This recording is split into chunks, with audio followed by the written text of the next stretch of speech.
There was a large people group, about 3 million, that had been extremely resistant to the gospel for a long, long time.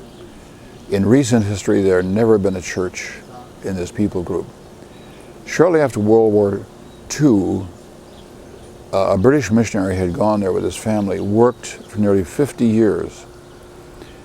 He told me that during those years, it was extremely difficult.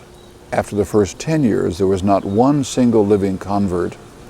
Every single one who had decided to follow Jesus in that first 10 years had disappeared or died of mysterious circumstances.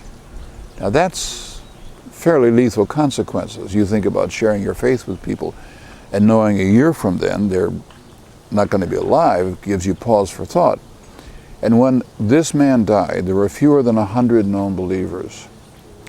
Well, if you fast forward the tape to around 1992, 1993, a group of people who were interested in this same people group came together in a city in Europe to pray and talk for 3 or 4 days about whether or not they could form a partnership to try to pick up where this work had left off and to reach this group.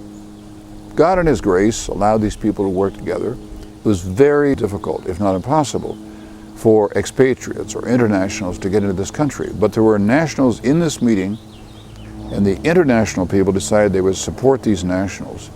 Over the next 5-10 years, a whole range of things were done. The Jesus film was done, radio programs were made, New Testament was completed, a wide variety of very, very interesting initiatives, and leadership development was done for these emerging young leaders.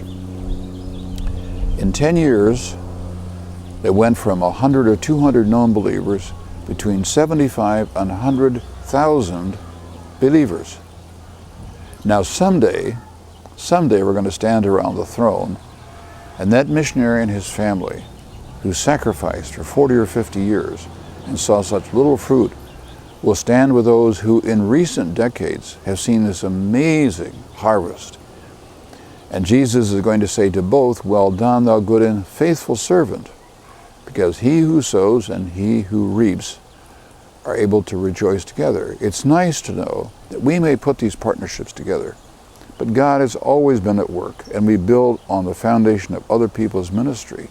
We may accelerate things, but ultimately God is the great coordinator of salvation.